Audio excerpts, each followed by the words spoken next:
Bỏ, cú mu bỏ cú chỉ một cú niệm đào, cú chỉ lão ít tao nhún đầu cú chỉ sa tá muốn riêng gò cú niệm lúc lá rồi à.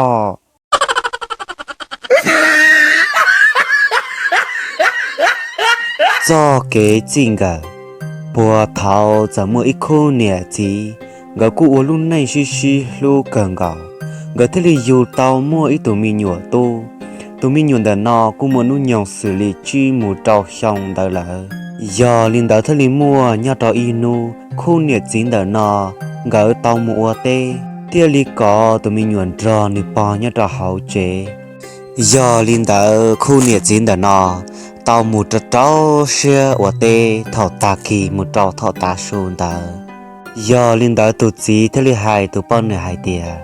con nè tụt ta xuân là chỉ muốn nó xuân cho lu sĩ hở thọ uống gạo là nó mỏ ta tụt gì thế li hai trâu tụt bao nửa hai tia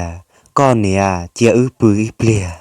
giờ linh đỡ cú giờ lu che nhung sĩ hở thọ đỡ tụi mi tu họ tuôn thiệt tụi nè thế tụt gì tọ tê thảo và tụi mình tu cho tỏ hảo bờ tê giờ một trâu tỏ lưu chế tê và cha tụi mình nhuận nó nửa họ bỏ nửa chí muốn nửa niệm đào và trâu nửa niệm chỉ đào ta lì nửa niệm mà cho là tua sư và bà lưu bà giàu giờ liên tới tụi mình nhuận nó nửa thế li mò xia chánh nửa thế li thia chánh đó khá là cho tỏ chế nửa thế mà li kia trâu tụ bò hay tìa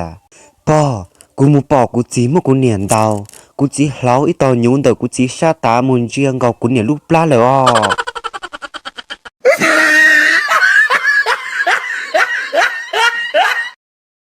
Do hay tiệt tụ phong dư tư chỉ tao niệm sơ cú nó là nhon trong ban niệm sơ cú à chỉ khởi tivi thế à.